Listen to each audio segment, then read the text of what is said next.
ವೀಕ್ಷಕರೇ ನಮಸ್ಕಾರ. ನೀವು ನೋಡ್ತಾ ಇದ್ದೀರಾ ಅಶ್ವಮೇಧ. ನಾನು ಅಶ್ವದ್ವಿತ್ತ.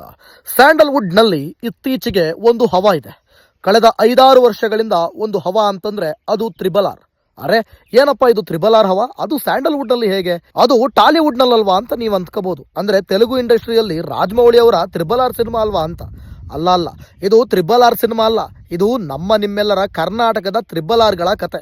ಹೌದು, ರಕ್ಷಿತ್ ಶೆಟ್ಟಿ, ರಿಷಬ್ ಶೆಟ್ಟಿ ಹಾಗೂ ರಾಜ್ ಬಿ ಶೆಟ್ಟಿ ವಿಶಿಷ್ಟ ಶೈಲಿನ ನಿರೂಪಣೆ ಸಿನಿಮಾಗಳ ಮೂಲಕ ಸ್ಯಾಂಡಲ್ವುಡ್ ನಲ್ಲಿ ಇವರು ಸೃಷ್ಟಿಸಿದಂತ ಹವಾ ಇದೆಯಲ್ಲ, ಅದು ಯಾರೂ ಸೃಷ್ಟಿ ಮಾಡಲಿಕ್ಕೆ ಮುಂದಿನ ಪೀಳಿಗೆಯಲ್ಲಿ ಬಹುಶಃ ಸಾಧ್ಯ ಇಲ್ಲ ಅಂತ ಅನ್ಸುತ್ತೆ.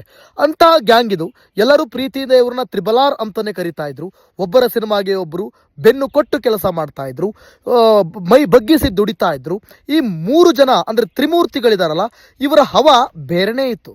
ಆದ್ರೆ ಈಗ ಇವರ ಗ್ಯಾಂಗ್ ನಲ್ಲಿ ಒಂದು ಬಿರುಕು ಮೂಡಿದೆಯಾ ಅನ್ನುವಂತ ಅನುಮಾನಗಳು ಶುರುವಾಗಿದೆ. ಒಂದ್ ಕಡೆ ಕಿರಿಕ್ ಪಾರ್ಟಿ, ಚಾರ್ಲಿ, 777 ಅಂತ ಸೂಪರ್ ಹಿಟ್ ಸಿನಿಮಾ ಕೊಟ್ಟಿದ್ದಂತ ರಕ್ಷಿತ್ ಶೆಟ್ಟಿ ಅಜ್ಞಾತವಾಸಕ್ಕೆ ಇಳಿದುಬಿಟ್ಟು ವರ್ಷಗಳೇ ಆಗ್ಬಿಟ್ಟಿದೆ. ಇನ್ನೊಂದ್ ಕಡೆ ಕಾಂತಾರದಿಂದ ಕಾಂತಾರ 1 ಯಶಸ್ಸು ಕಂಡಿರುವಂತ ರಿಷಬ್ ಶೆಟ್ಟಿ ಸಿನಿಮಾ ಮೂಲಕ ದೊಡ್ಡ ಯಶಸ್ಸು ಕಾಣ್ತಾ ಇದ್ದಾರೆ. ಆದರೆ ಕಾಂತಾರ ಸಿನಿಮಾದ ವೇಳೆ ಥಿಯೇಟರ್ನಲ್ಲಿಯೇ ಸಿನಿಮಾ ನೋಡಿ ಸಂಭ್ರಮಿಸಿದ್ದ ರಕ್ಷಿತ್ ಶೆಟ್ಟಿ ಕಾಂತಾರ 1 ಸಿನಿಮಾ ವೇಳೆ ಅಂತ ಯಾವುದೇ ಉತ್ಸಾಹ ತೋರದಂತೆ ಕಾಣ್ತಾ ಇಲ್ಲ. ಇನ್ನು ಮತ್ತೊಂದು ಕಡೆ ಗರುಡ ಗಮನ, ಋಷಭ ವಾಹನ ಹಾಗೂ ಸೂ ಫ್ರಮ್ ಸೋ ಸಿನಿಮಾ ಮೂಲಕ ಯಶಸ್ಸಿನ ರುಚಿ ಕಂಡಿದ್ದ ರಾಜ್ ಬಿ ಶೆಟ್ಟಿ ಹಾಗೂ ರಿಷಬ್ ಶೆಟ್ಟಿ ನಡುವೆ ವೈಮನಸ್ಯ ಉಂಟಾಗಿರುವುದು ಈಗ ನೇರ ನೋಟಕ್ಕೆ ಕಾಣುವಷ್ಟು ಈಸಿಲಿ ಸ್ಪಷ್ಟವಾಗ್ತಾ ಇದೆ. ಕಾಂತಾರ ಸಿನಿಮಾದಲ್ಲಿ ಕೆಲಸ ಮಾಡಿದ್ರು ರಾಜ್ ಬಿ ಶೆಟ್ಟಿ, ಕ್ಲೈಮ್ಯಾಕ್ಸ್ ಅನ್ನು ಅವರೇ ನಿರ್ದೇಶನ ಮಾಡಿದ್ರು. ಈಗ ಕಾಂತಾರ ಚಾಪ್ಟರ್ 1 ಸಿನಿಮಾದ ಕೆಲಸದಿಂದ ಹೊರಗುಳಿದಿದ್ರು. ಇದರ ಬಗ್ಗೆ ಸ್ವತಃ ಅವರೇ ಈಗ ಸ್ಪಷ್ಟನೆ ಕೊಟ್ಟಿದ್ದಾರೆ. ಮೊದಲಿಗೆ ಏನು ಸ್ಪಷ್ಟನೆ ಕೊಟ್ಟಿದ್ದಾರೆ, ಆಕ್ಚುಲ್ ಆಗಿ ಏನಾಯಿತು, ಏನೇನು ನಡೆದಿದ್ದು, ಯೂಶಲಿ ಅದೆಲ್ಲವನ್ನು ಕೂಡ ನೋಡ್ತಾ ಹೋಗೋಣ. ಇನ್ನೂ ಕೂಡ ಯಾರು ನಮ್ಮ ಚಾನಲ್ ಅನ್ನು ಸಬ್ಸ್ಕ್ರೈಬ್ ಮಾಡಿಲ್ಲ ಅಂತಂದ್ರೆ ಈ ಕೂಡಲೇ ದಯವಿಟ್ಟು ಸಬ್ಸ್ಕ್ರೈಬ್ ಮಾಡ್ಕೊಳ್ಳಿ. ಓಕೆ, ನೇರವಾಗಿ ವಿಷಯಕ್ಕೆ ಬರೋಣ. ಈಗ ರಾಜ್ ಬಿ ಶೆಟ್ಟಿ ಅವರು ಕೂಡ ನಟಿಸಿರುವಂಥ ಉಪೇಂದ್ರ ಹಾಗೂ ಶಿವರಾಜ್ ಕುಮಾರ್ ಮುಖ್ಯ ಭೂಮಿಕೆಯಲ್ಲಿರುವಂಥ ಅರ್ಜುನ್ ಜನ್ಯ ನಿರ್ದೇಶನದ 45 ಸಿನಿಮಾ 45 ತೆರೆಗೆ ಬರೋದಕ್ಕೆ ಸಜ್ಜಾಗಿದೆ. ಇತ್ತೀಚೆಗೆ ಸಿನಿಮಾಗೆ ರಿಷಬ್ ಶೆಟ್ಟಿ ಕೂಡ ವಿಶ್ ಮಾಡಿದ್ರು. ಆದರೆ ರಿಷಬ್ ಶೆಟ್ಟಿ ಬೇಕಂತ ಮಾಡಿದ್ರು ಅಥವಾ ಬೇಡದೆ ಮಾಡಿದ್ರು ಅಥವಾ ಬಾಯಿ ತಪ್ಪಿ ಮಾಡಿದ್ರು ಗೊತ್ತಿಲ್ಲ. ಒಟ್ಟಿನಲ್ಲಿ ಉಪೇಂದ್ರ ಹಾಗೂ ಶಿವರಾಜ್ ಕುಮಾರ್ ಅವರ ಹೆಸರನ್ನು ಮಾತ್ರ ತೆಗೆದುಕೊಂಡು ವಿಶ್ ಮಾಡಿದ್ದಾರೆ. ಎಲ್ಲೂ ಕೂಡ ಸ್ನೇಹಿತ ರಾಜ್ ಬಿ ಶೆಟ್ಟಿಯವರ ಹೆಸರನ್ನು ತೆಗೆದುಕೊಂಡು ಮಾತನಾಡಿಲ್ಲ. ಇದೇ ಈಗ ಒಂದು ರೀತಿ ವಿವಾದಕ್ಕೆ ಕಾರಣ ಆಗ್ತಾ ಇದೆ.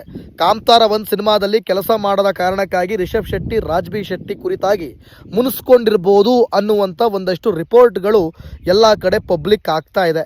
ಕಾದ್ ನೋಡ್ಬೇಕು ಇದಕ್ಕೆ ಏನು ಉತ್ತರ ಸಿಗುತ್ತೆ ಅಂತ ಅಂದುಕೊಳ್ಳುತ್ತಿರುವಾಗಲೇ ಉತ್ತರ ಸಿಗ್ತಾ ಇದೆ. ಈ ಬಗ್ಗೆ ಮಾತನಾಡಿದಂಥ ರಾಜ್ ಬಿ ಶೆಟ್ಟಿ, ನಾನು ಈ ಸಿನಿಮಾ ಬಗ್ಗೆ ಮಾತನಾಡುವಾಗಲೂ ಮೊದಲು ಶಿವಣ್ಣ, ಆಮೇಲೆ ಉಪ್ಪಿ ಸರ್ ಹಾಗೂ ನಂತರ ಅರ್ಜುನ್ ಜನ್ಯ ಅವರ ಹೆಸರನ್ನೇ ಹೇಳ್ತೇನೆ. ಯಾಕಂದರೆ ನಾನು ಈ ಚಿತ್ರದಲ್ಲಿ ಒಂದು ಸಣ್ಣ ಪಾತ್ರ ಮಾಡಿದ್ದೇನೆ ಅಷ್ಟೇ. ಮಾತನಾಡುವ ಭರದಲ್ಲಿ ಬಹುಶಃ ಫ್ಲೋನಲ್ಲಿ ಕೆಲವೊಮ್ಮೆ ನನ್ನ ಹೆಸರುಗಳು ನೆನಪಿಗೆ ಬಾರದಿರಬಹುದು. ಅಂದು ಮೈಕ್ ಸಮಸ್ಯೆಯೂ ಇತ್ತು ಅಂತ ಕೇಳಿದ್ದೇನೆ. ಹಾಗಾಗಿ ಆ ಗೊಂದಲದಲ್ಲಿ ಹೆಸರು ಮಿಸ್ ಆಗಿರಬಹುದು. ಇದಕ್ಕೆ ಹರ್ಟ್ ಆಗುವ ಅವಶ್ಯಕತೆ ನನಗಿಲ್ಲ ಅಂತ ತಿಳಿಸಿದ್ದಾರೆ. ರಾಜ್ ಬಿ ಶೆಟ್ಟಿ ಅವರು ಬಹಳ ಬುದ್ಧಿವಂತಿಕೆಯಿಂದ ಮೆಚೂರ್ಡ್ ಆಗಿ ಇಲ್ಲಿ ಉತ್ತರ ಕೊಡ್ತಾ ಇದ್ರು ಕೂಡ ಗೊತ್ತಾಗ್ತಾ ಇದೆ ಇಲ್ಲಿ ರಿಷಬ್ ಶೆಟ್ಟಿ ಮುನಿಸ್ಕೊಂಡಿರೋದು ಸತ್ಯ ಅಂತ. ನೋಡಿ, ಸ್ಪಷ್ಟವಾಗ್ತಾ ಇದೆ. ಯಾಕಂತಂದರೆ ಹೆಸರನ್ನು ಬಿಡುವಂಥ ಕ್ಯಾಟಗರಿ ಅಲ್ಲ. ಬೈ ಮಿಸ್ ಆಗೂ ಕೂಡ ಹೆಸರನ್ನು ಬಿಡೋದಕ್ಕೆ ಇವರೇನು ಹೊಸದಾಗಿ ಬಂದಿರುವಂಥ ನಟ ಅಲ್ಲ, ಅಥವಾ ಯಾವುದೋ ಪರಿಚಯ ಇಲ್ಲದಿರೋ ನಟ ಅಲ್ಲ. ಪರಿಚಯ ಇದ್ದು ಅತಿ ದೊಡ್ಡ ಸ್ನೇಹ, ಪ್ರೀತಿ ಎಲ್ಲವನ್ನು ಕೂಡ ಸಂಪಾದನೆ ಮಾಡ್ಕೊಂಡಿರುವಂಥ ಗ್ಯಾಂಗ್ ಇದು. ಈ ಗ್ಯಾಂಗ್ ಒಬ್ಬರನ್ನ ಬಿಟ್ಟು ಒಬ್ಬರನ್ನ ಇರದಂಥ ಗ್ಯಾಂಗ್ ಇದು. ಒಬ್ಬರಿಗೊಬ್ಬರು ಬೆನ್ನು ಕೊಟ್ಟು ನಿಂತಂಥ ಗ್ಯಾಂಗ್ ಇದು. ಇಂತಹ ಗ್ಯಾಂಗಲ್ಲಿ ರಿಷಬ್ ಶೆಟ್ಟಿ ಕೂಡ ಒಬ್ಬರು. ಅವರು ರಾಜ್ ಬಿ ಶೆಟ್ಟಿ ಹೆಸರನ್ನು ತೆಗೆದುಕೊಳ್ಳಿಲ್ಲ ಅಂತಂದರೆ ಅದು ಬಾಯಿ ತಪ್ಪಿ ಹೇಳಿದ್ದಾರೆ ಅಂತಂದರೆ ಬಹುಶಃ ಸ್ನೇಹ ಅಂತ ಬಂದಾಗ ಬಾಯಿ ತಪ್ಪಲಿಕ್ಕೆ ಸಾಧ್ಯನಾ? ಬಹುಶಃ ಮೈಕ್ ಸರಿ ಇಲ್ಲ ಅಂತಂದ್ರೂ ಕೂಡ ಶಿವರಾಜ್ ಕುಮಾರ್ ಅವರ ಹೆಸರು ಸರಿ ಇಲ್ದಿರೋ ಮೈಕಲ್ಲೇ ಕೇಳಿಸುತ್ತೆ, ಉಪೇಂದ್ರ ಅವರ ಹೆಸರು ಸರಿ ಇಲ್ದಿರೋ ಮೈಕಲ್ಲೇ ಕೇಳಿಸುತ್ತೆ. ಆದರೆ ರಾಜ್ ಬಿ ಶೆಟ್ಟಿ ಅವರ ಹೆಸರು ಕೇಳಲ್ಲ ಅಂತಂದ್ರೆ ಏನರ್ಥ?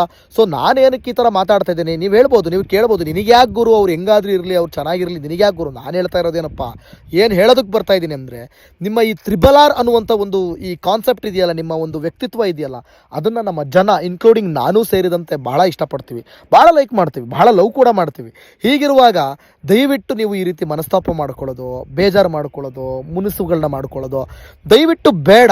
ಅದು ನೋಡೋದಕ್ಕೆ ನಮಗೆ ಹರ್ಟ್ ಆಗುತ್ತೆ. ಅದಕ್ಕೆ ನಮಗೆ ಭಾಳ ಮನಸ್ಸಿಂದ ಭಾವನಾತ್ಮಕವಾಗಿ ಈ ರೀತಿ ನಮಗೆ ಬರ್ತಾ ಇರೋದು. ಇದೇನೋ ನ್ಯೂಸ್ ಮಾಡಬೇಕು, ಸುದ್ದಿ ಕೊಡಬೇಕು ಅನ್ನೋದಕ್ಕಿಂತ ಹೆಚ್ಚಾಗಿ ಭಾಳ ಬೇಸರದಲ್ಲಿ ನಾನು ಈ ಒಂದು ಸುದ್ದಿಯನ್ನು ಎತ್ಕೊಳ್ತಾ ಇದ್ದೀನಿ.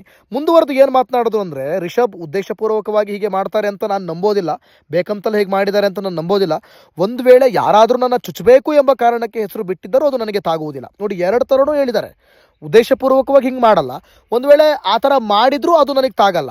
ಅಂದರೆ ಬೇಕಂತಾನೆ ಅಂದರೆ ಅಲ್ಲಿಗೆ ಅವ್ರಿಗೆ ಅರ್ಥ ಆಗ್ತಾ ಇದೆ ಹೆಂಗೆ ಬಿಡ್ಲಿಕ್ಕೆ ಸಾಧ್ಯ ಹೆಸರು ಅಂತ. ಅದನ್ನು ಪಾಪ ಅವ್ರು ಬಿಟ್ಕೊಡ್ತಾ ಇಲ್ಲ ಅಷ್ಟೇ, ಇಂಡೈರೆಕ್ಟ್ಲಿ ಹೇಳ್ತಾ ಇದ್ದಾರೆ ಅವರು. ನನ್ನ ಕಡೆಯಿಂದ ಯಾವುದೇ ಮನಸ್ತಾಪ ಇಲ್ಲ, ಇದನ್ನು ಇಲ್ಲಿಗೆ ಕೈ ಬಿಡಬೇಕು, ಅತಿಯಾಗಿ ಸೀರಿಯಸ್ ಆಗಿ ತೆಗೆದುಕೊಳ್ಳುವಂಥ ಅಗತ್ಯ ಇಲ್ಲ ಅನ್ನುವ ಮೂಲಕ ರಾಜ್ ಬಿ ಶೆಟ್ಟಿ ಈ ಒಂದು ವಿವಾದಕ್ಕೆ ಪೂರ್ಣ ವಿರಾಮವನ್ನು ಹಾಕಿದ್ದಾರೆ. ರಿಷಬ್ ಶೆಟ್ಟಿ ಅವರ ಮುಂದಿನ ಸಿನಿಮಾಗಳಲ್ಲಿ ಕೆಲಸ ಮಾಡುವ ಬಗ್ಗೆ ಉತ್ತರಿಸಿದ ರಾಜ್, ರಿಷಬ್ ಅವರ ಸಿನಿಮಾಗೆ ನಾನು ಖಂಡಿತವಾಗ್ಲೂ ಬೇಕು ಅಂತಂದರೆ ಕೆಲಸ ಮಾಡ್ತೀನಿ ಅಂತ ಹೇಳೋದಕ್ಕೂ ವೀಕ್ಷಕರೇ, ಅವರಿಗೆ ಬೇಕು ಅನ್ಸಿದ್ರೆ ನಾನು ಮಾಡ್ತೀನಿ ಅಂತ ಹೇಳೋದಕ್ಕೂ ಲಾಟ್ ಆಫ್ ಡಿಫ್ರೆನ್ಸ್. ನಾವು ಚೆನ್ನಾಗಿದ್ದೀವಿ ಅಂತ ಹೇಳೋದಿದೆಯಲ್ಲ, ಅದು ಮನಸ್ಪೂರ್ವಕವಾಗಿ ಬರಬೇಕು. ಆದರೆ ಇಲ್ಲಿ ಇದು ಒಲ್ಲದ ಮನಸ್ಸಿನಿಂದ ಬರ್ತಾ ಇದೆ ರಾಜ್ ಬಿ ಶೆಟ್ಟಿ ಅವರಿಗೆ, ಇದು ಈಸಿಯಾಗಿ ಗೊತ್ತಾಗುತ್ತೆ. ಮುನಿಸು ಅಥವಾ ಸಿಟ್ಟು ಮಾಡಿಕೊಳ್ಳಲು ನಾವೇನು ಚಿಕ್ಕ ಮಕ್ಕಳೆಲ್ಲ. ನನಗೆ 38 ವರ್ಷ, ರಿಷಬ್ ಅವರಿಗೆ 39 ವರ್ಷ. ಜಗಳ ಆಡೋದು, ಹೊಡೆದಾಡೋದು ಇವೆಲ್ಲ ನಾವು ಡಿಗ್ರಿ ಕಾಲೇಜ್ನಲ್ಲೇ ಮುಗಿಸಿದ್ದೇವೆ. ಈಗ ನಾವು ವೃತ್ತಿಪರರು ಅಂತ ಒಂದು ರೀತಿಯಲ್ಲಿ ಮೆಚೂರ್ಡ್ ಆಗಿ ಮಾತನಾಡ್ತಾ ಇದ್ದಾರೆ. ಇನ್ನು ಕೇವಲ ರಿಷಬ್ ಮಾತ್ರವಲ್ಲದೆ ರಕ್ಷಿತ್ ಶೆಟ್ಟಿ ನಿರ್ದೇಶನದ ಬಹು ನಿರೀಕ್ಷಿತ ರಿಚರ್ಡ್ ಆಂಟೋನಿ ಚಿತ್ರಕ್ಕೂ ಕೂಡ ಬೆಂಬಲ ವ್ಯಕ್ತಪಡಿಸಿದ್ದಾರೆ ರಾಜ್. ರಕ್ಷಿತ್ ಅವರ ಸಿನಿಮಾ ಕೆಲಸಗಳು ಶುರುವಾದಾಗ ನಾನು ಮತ್ತು ನನ್ನ ತಂಡ ಯಾವ ರೀತಿ ಸಹಾಯ ಮಾಡೋದಕ್ಕೂ ಸಿದ್ಧರಿದ್ದೇವೆ. ಅದೇ ರೀತಿ ಅರ್ಜುನ್ ಜನ್ಯ ಅವರ 45 ಚಿತ್ರಕ್ಕೂ ನಮ್ಮ ಕಡೆಯಿಂದ ಏನು ಸಾಧ್ಯವೋ ಆ ಎಲ್ಲ ಸಹಕಾರ ನೀಡುತ್ತಿದ್ದೇವೆ ಎನ್ನುವ ಮೂಲಕ ಸ್ಯಾಂಡಲ್ವುಡ್ನಲ್ಲಿ ಎಲ್ಲವೂ ಸರಿ ಇದೆ ಅನ್ನುವಂಥ ಸಂದೇಶವನ್ನು ಕೊಡುವಂಥ ಕೆಲಸವನ್ನು ಇಲ್ಲಿ ರಾಜ್ ಬಿ ಶೆಟ್ಟಿ ಅವರು ಮಾಡಿದ್ದಾರೆ. ವೀಕ್ಷಕರೇ, ಇವೆಲ್ಲವನ್ನು ಕೂಡ ಗಮನಿಸ್ತಾ ಇದ್ದಾಗ ನಿಮಗೆ ಅನಿಸೋದೇನು, ನಿಮಗೇನು ಅನ್ನಿಸ್ತಾ ಇದೆ? ಇಲ್ಲಿ ರಾಜ್ ಬಿ ಶೆಟ್ಟಿ ಅವರ ಮಾತುಗಳನ್ನು ನೀವು ಕೇಳಿಸ್ಕೊಂಡಾಗ ಅಥವಾ ನಾನು ಏನು ಅದ್ರ ಬಗ್ಗೆ ಎಕ್ಸ್ಪ್ಲೇನ್ ಮಾಡಿದೆ, ನೀವು ಅದನ್ನು ನೋಡಿದಾಗ ಬಹಳ ಈಸಿಲಿ ಗೊತ್ತಾಗ್ತಾ ಇದೆ ಇಲ್ಲಿ ಮನಸ್ತಾಪಗಳು ಆಗಿವೆ. ಯಾಕಂತಂದರೆ ನೋಡಿ, ನಿಮಗೆ ಎಕ್ಸಾಂಪಲ್ ಹೇಳ್ತೀನಿ ನಾನು.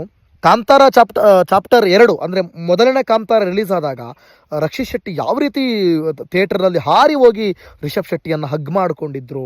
ಆಮೇಲೆ ಅದೇ ಕಾಂತಾರ ಸಿನಿಮಾಗೆ ರಾಜ್ ಬಿ ಶೆಟ್ಟಿ ಅವರು ಕ್ಲೈಮ್ಯಾಕ್ಸ್ನಲ್ಲಿ ಡಿರೆಕ್ಷನ್ ಮಾಡಿದರು. ಎಷ್ಟು ಚೆನ್ನಾಗಿತ್ತು. ಈ ಒಂದು RRR ಅನ್ನುವಂಥ ಒಂದು ಹವಾ ಇದೆಯಲ್ಲ, ನೆಕ್ಸ್ಟ್ ಲೆವೆಲ್ ಇತ್ತು ಕಣ್ರಿ. ನಾನು ಈ ಸುದ್ದಿಯನ್ನು ಎತ್ಕೊಳ್ಬೇಕಾದ್ರೆ ನನಗೆ ಭಾಳ ಬೇಸರ ಮತ್ತು ಮನಸ್ಪೂರ್ವಕವಾಗಿ ಈ ಸುದ್ದಿಯನ್ನು ಎತ್ಕೊಂಡಿದ್ದೀನಿ. ಈ 3 ಜನ ಹೆಸರು ಅಂತಂದರೆ ನನಗೆ ಭಾಳ ಇಷ್ಟ. ಯಾಕಂತಂದರೆ ಕೆಲವೊಂದು ಆರೋಪಗಳಿರ್ಬೋದು, ಇವರು ಶೆಟ್ರಿಗೆ ಮಾತ್ರ ಚಾನ್ಸ್ ಕೊಡ್ತಾರೆ, ಮಂಗಳೂರು ಭಾಗದವ್ರಿಗೆ ಮಾತ್ರ ಚಾನ್ಸ್ ಕೊಡ್ತಾರೆ. ನನಗೇನೋ ಆ ಥರ ಎಲ್ಲ ಏನು ಅನ್ನಿಸ್ಲಿಲ್ಲ. ಅವರ ನೇಟಿವಿಟಿಗೆ ಏನು ಬೇಕೋ, ಅವರ ಸಿನಿಮಾ ಪಾತ್ರಕ್ಕೆ ಏನು ಬೇಕೋ ಅದನ್ನು ಅವರು ಮಾಡ್ಕೋತಾ ಇದ್ದಾರೆ. ಹಂಗೆ ನೋಡೋಕೆ ಹೋದರೆ ಈಗ ರಾಜ್ ಬಿ ಶೆಟ್ಟಿ ಅವರ ಸಿನಿಮಾದಲ್ಲಿ ಎಲ್ಲ ರೀತಿಯ ಪಾತ್ರಗಳು ಕೂಡ ಇವೆ. ರಕ್ಷಿತ್ ಶೆಟ್ಟಿ ಅವರ ಹಳೆಯ ಸಿನಿಮಾಗಳಲ್ಲಿ ಎಲ್ಲರಿಗೂ ಕೂಡ ಅವಕಾಶಗಳನ್ನು ಕೊಟ್ಟಿದ್ದಾರೆ. ಹಂಗೆ ನೋಡೋಕೆ ಹೋದರೆ ಸ್ವಲ್ಪ ರಿಷಬ್ ಶೆಟ್ಟಿ ಸಿನಿಮಾದಲ್ಲಿ ಆ ರೀತಿ ಅಂತ ಅನಿಸುತ್ತೆ, ಬಟ್ ಅದು ಕೂಡ ಆ ರೀತಿ ಅಲ್ಲ. ಅದು ಆ್ಯಕ್ಚುಲಿ ಅವರ ನೇಟಿವಿಟಿಗೆ ತಕ್ಕಂಥ ಯಾರು ಬೇಕೋ ಅವ್ರನ್ನ ಹಾಕ್ಕೊಂಡಿದ್ದಾರೆ, ಇರಲಿ. ಬಟ್ ನಾನು ಹೇಳ್ತಾ ಇರೋದು, ಈ 3 ಜನ ಇದ್ದಾರಲ್ಲ, ಇವರು ಕನ್ನಡ ಇಂಡಸ್ಟ್ರಿಯ ಮುತ್ತು ರತ್ನಗಳು ಅಂತ ಹೇಳಿದ್ರೆ ತಪ್ಪಾಗಲ್ಲ. ಬ್ರಹ್ಮ ವಿಷ್ಣು ಮಹೇಶ್ವರ ಥರ ಕನ್ನಡ ಇಂಡಸ್ಟ್ರಿಗೆ ಒಂದು ರೀತಿಯಲ್ಲಿ ಗಾಡ್ ಆಫ್ ದ ಸ್ಯಾಂಡಲ್ವುಡ್ ಅನ್ನೋ ಥರ ಆಗೋಗ್ಬಿಟ್ಟಿದೆ. ಯಾಕಂತಂದರೆ ಬೇರೆ ಡೈರೆಕ್ಟರ್ಗಳು ನನಗೇನೋ ಅಂಥ ಒಂದು ಒಳ್ಳೆ ಸಿನಿಮಾಗಳನ್ನ ಕೊಡ್ತಾ ಇದ್ದಾರೆ, ಆ ರೀತಿ ಕಣ್ಣು ತೆರೆಯುವಂಥ ಸಿನಿಮಾಗಳನ್ನ ಕೊಡ್ತಾ ಇದ್ದಾರೆ, ಇಡೀ ಚಿತ್ರಮಂದಿರಕ್ಕೆ ಜನರು ಬರುವಂಥ ಸಿನಿಮಾಗಳನ್ನ ಕೊಡ್ತಾ ಇದ್ದಾರೆ ಅಂತ ನನಗೇನು ಅನಿಸ್ತಾ ಇಲ್ಲ. ಇದ್ದವರು ಕೂಡ ಬೇರೆ ಭಾಷೆಗೆ ಹೋಗ್ತಾ ಇದ್ದಾರೆ. ಪ್ರಶಾಂತ್ ನೀಲ್ ಇದ್ದರು, ಅವರು ಕೂಡ ಬೇರೆ ಭಾಷೆಗೆ ಹೋಗ್ತಾ ಇದ್ದಾರೆ. ಇನ್ನು ಇವರು 3 ಜನ ತುಂಬ ಚೆನ್ನಾಗಿ ಮಾಡ್ಕೊಂಡು ಹೋಗ್ತಾ ಇದ್ದಾರೆ. ಇನ್ನು ರಿಷಬ್ ಶೆಟ್ಟಿ ಕೂಡ ಯಾಕೋ ಇತ್ತೀಚೆಗೆ ಬೇರೆ ಭಾಷೆಗಳ ಕಡೆ ಒಲವು ತೋರಿಸ್ತಾ ಇದ್ದಾರೆ, ಬಟ್ ಅವರು ಕನ್ನಡ ಬಿಟ್ಕೊಡೋದಿಲ್ಲ, ನನಗೆ ನಂಬಿಕೆ ಇದೆ. ಇನ್ನು ಉಳಿದ ಹಳೆ ಡೈರೆಕ್ಟರ್ಗಳಂತೂ ಅದೇ ಹಳೆ ಪಿಕ್ಚರು, ಅದೇ ಹಳೆ ಲವ್ವು, ಅದೇ ಹಳೆ ರುಟೀನ್ ಸ್ಟೋರಿಗಳನ್ನು ಮಾಡಿಕೊಂಡು ಸ್ಟಾರ್ ಹೀರೋಗಳನ್ನ ಎಕ್ಕುಡಿಸ್ತಾ ಇದ್ದಾರೆ. ಹೀಗಿರುವಾಗ ಸ್ವಲ್ಪ ಈ 3 ಜನ ಒಬ್ಬ ಒಳ್ಳೆ ನಿರ್ದೇಶಕರು ಮತ್ತು ಹೊಸಬರು ಸಿನಿಮಾ ಮಾಡಿದ್ರು ಕೂಡ ಥಿಯೇಟ್ರಿಗೆ ಜನ ನುಗ್ತಾರೆ ಅನ್ನೋದನ್ನು ಪ್ರೂವ್ ಮಾಡಿರುವಂಥ ನಿರ್ದೇಶಕರು. ಸೊ ಹೀಗಿರುವಾಗ ದಯವಿಟ್ಟು ನೀವು 3 ಜನನೂ ಕೂಡ ಚೆನ್ನಾಗಿದ್ರೆ ನಮಗೆ ಸಂತೋಷ, ನನಗಂತೂ ಬಹಳ ಸಂತೋಷ. ದಯವಿಟ್ಟು ನಾನು ಅದನ್ನು ತುಂಬ ಎಕ್ಸ್ಪೆಕ್ಟ್ ಮಾಡ್ತಾ ಇದ್ದೀನಿ. ಯಾವುದೇ ಕಾರಣಕ್ಕೂ ಕೂಡ ನೀವು ಕನ್ನಡ ಇಂಡಸ್ಟ್ರಿನ ಬಿಟ್ಟೋಗಬಾರ್ದು ಮತ್ತು ನೀವು 3 ಜನ ದೂರ ಆಗಬಾರ್ದು. ಆದಷ್ಟು ಬೇಗ ನೀವು 3 ಜನ ಒಂದೇ ವೇದಿಕೆಯಲ್ಲಿ ನಾನು ನೋಡುವಂಥ ಆಸೆ ಇದೆ. ಮತ್ತು ನನಗೆ ಮಾತ್ರ ಅಲ್ಲ, ಇಡೀ ಕರ್ನಾಟಕದ ಸಿನಿಮಾ ಅಭಿಮಾನಿಗಳು ಎಲ್ರಿಗೂ ಕೂಡ ನಿಮ್ಮನ್ನು 3 ಜನರನ್ನು ಒಂದೇ ಸಿನಿಮಾ ಮತ್ತು ಒಂದೇ ವೇದಿಕೆಯಲ್ಲಿ ನೋಡುವಂಥ ಆಸೆ ಇದೆ. ದಯವಿಟ್ಟು ಅದನ್ನು ಯಾವುದೋ ಸಿಲ್ಲಿ ರೀಸನ್ಗಳಿಗೆ ಹಾಳು ಮಾಡ್ಕೋಬೇಡಿ. ಏನೇ ಮನಸ್ತಾಪಗಳಿದ್ರೂ ಕೂಡ ಅದನ್ನು ಮತ್ತೆ ಸರಿಪಡಿಸ್ಕೊಂಡು ಒಂದಾಗಿ ಅಂತ ಅಶ್ವಮೇಧ ಮುಖಾಂತರ ರಿಕ್ವೆಸ್ಟ್ ಮಾಡ್ಕೊಳ್ತಾ ಇದ್ದೀನಿ. ಧನ್ಯವಾದಗಳು.